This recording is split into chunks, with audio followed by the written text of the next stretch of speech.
Well, hello there, my friend. Jonathan Doyle with you. This is the Catholic Teacher Daily Message. If you are seeing this, I hope you didn't miss the last 3 videos we did. Did a 3-part sequence on leadership in Catholic education. I want you to check that out. Listen, can I talk to you quickly about reverence? Yesterday, I went to a solemn Easter liturgy at the cathedral. I'm sitting in the second row, and pray for me, my friend, because I almost lost my mind because there were these people in front of me who just were utterly clueless about what a solemn liturgy is. They talked constantly. I had this other people come in and sit next to me with like a disposable water bottle. And I think the guy was from another faith, like completely another religion. And his girlfriend was like providing some form of catechesis for the 20 minutes before the service started. Now, I know some people are going to go, well, isn't that good? Like, she's evangelizing. 100%, but there are places, friends. I mean, there are contexts.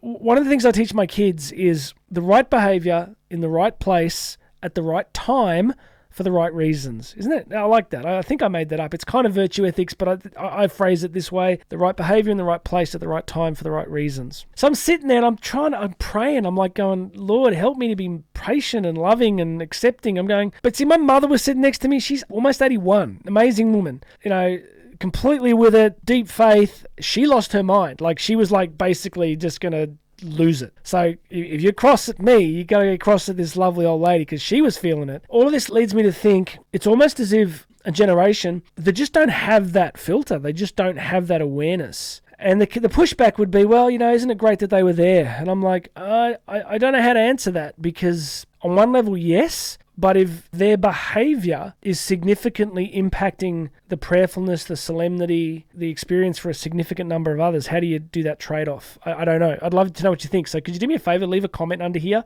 Because I walked out of there thinking to myself, you know, well, put it this way. Earlier in the week, my mother was over for dinner again, and we're all sitting around talking, and she said she went to another mass at the cathedral, and she said she was amazed. There's so many young people there. Now, I can promise you, friends, that the vast proportion of those young people are pretty traditional. They've learned to really love the faith, and I don't know if you agree with this, but it seems to me that the younger generation coming through are less social justice warriors, and they're more traditional. And I think it's because they don't want the faith radically politicized, because you can get that anywhere.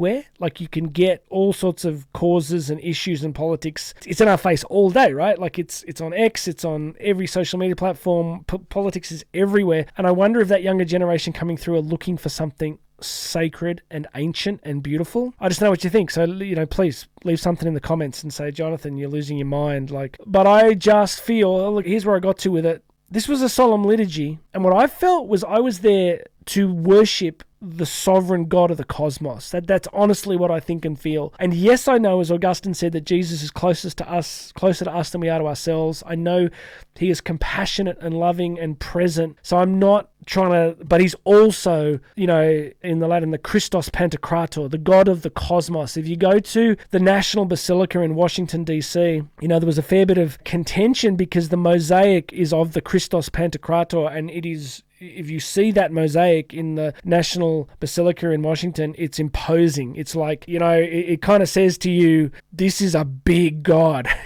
And he's also an intimate God, but I just think we might have lost the balance. So look, what I want to suggest to you as Catholic educators is, I think it behoves us to try and teach some of that, because obviously we taught it probably pre-Vatican II. I'd imagine it was probably very well taught, but when we saw huge numbers of religious leave our schools in the 60s and the 70s, you know, I wonder if we lost some of that. Now, I know it's about balance and all that, you know, whatever, but I just noticed a whole bunch of people had no idea how to comport themselves, and I love that stuff. You know, I am Romano Catholicos. I love the beauty of the tradition. I love the stillness and the peace and the contemplation. Let me know what you think. All right, I'm going to stop now because I'm going to keep going and lose more subscribers. But please leave a comment. Make sure you've subscribed. And anything else that you need to know about me is in the description. You can find my website, how to book me to speak, Instagram, Doyle Speaks. God bless you, my friend. This has been the Catholic Teacher Kind of Sorta Daily Message. And you and I are going to talk again tomorrow.